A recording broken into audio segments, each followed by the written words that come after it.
समाज के लिए सबसे खतरनाक प्राणी कौन है? यह सवाल हर किसी के जहन में उछल कूद करता रहता है। जितना मैं समझ पाया हूं, उस आधार पे कह सकता हूं कि जो कभी इस पक्ष का कभी उस पक्ष का होता है, वह समाज के लिए, परिवार के लिए, देश के लिए सबसे खतरनाक प्राणी होता है। फिर वह चाहे कमजोर के साथ खड़ा है या ताकतवर के साथ खड़ा है, सफल व्यक्ति के साथ खड़ा है या असफल व्यक्ति के साथ खड़ा है, यह मायने नहीं रखता।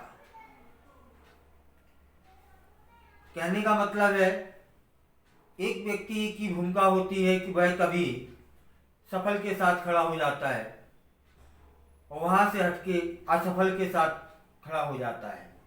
या फिर इसको ऐसे समझिएगा कि वह व्यक्ति कभी कमजोर के साथ खड़ा हो जाता है और उस करके ताकतवर के साथ खड़ा हो जाता है। ऐसा व्यक्ति जो ना इस पक्ष का है ना उस पक्ष का है, वो किसी का नहीं होता, सबसे खतरनाक व्यक्ति है। इसका सबसे बड़ा उदाहरण हमें महाभारत में मिलता है। पांडवों की तरफ से बहुत बड़ी ताकत बर्बरीक हुआ करते थे। उनके पास 3 बाण थे और 3 बाण से वह सब कुछ कर सकते थे। ऐसा उनके तपबल से उन्हें प्राप्त हुआ था। इस बात को भगवान श्री कृष्ण जानते थे। यहां तक कि उनकी परीक्षा लेने के लिए जब उन्होंने प्रयोग करने के लिए कहा,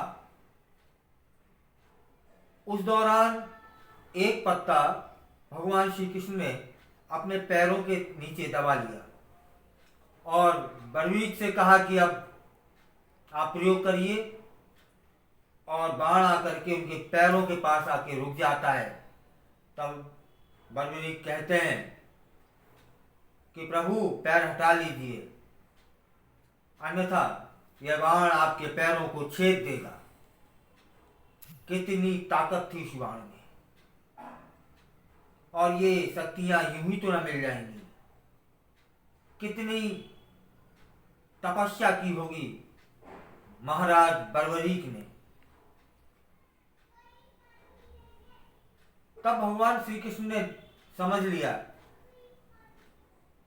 कि आज पांडवों की तरफ से बर्बरीक को लड़ाने पर कौरवों की हार हो जाएगी, कौरव कमजोर पड़ जाएंगे। तब स्वतः अपने स्वभाव के अनुसार बर्बरीक कौरवों की तरफ से लड़ेंगे और पांडव कमजोर हो जाएंगे। इस तरह से चलते हुए एक समय ऐसा आएगा कि दोनों समाप्त हो जाएंगे। मतलब यह समाज में, यह स्वभाव समाज में हितकर नहीं है।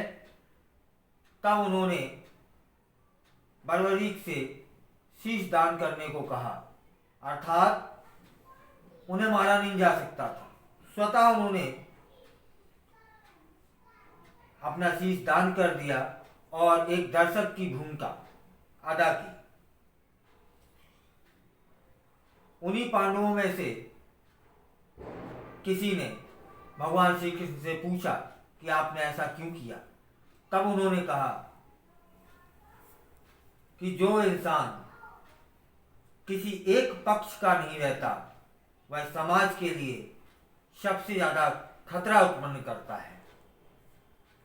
तो हमें किसी न किसी एक पक्ष का तो होना ही चाहिए, भले ही चाहे वो कमजोर के पक्ष का साथ दिया जाए या ताकतवर का।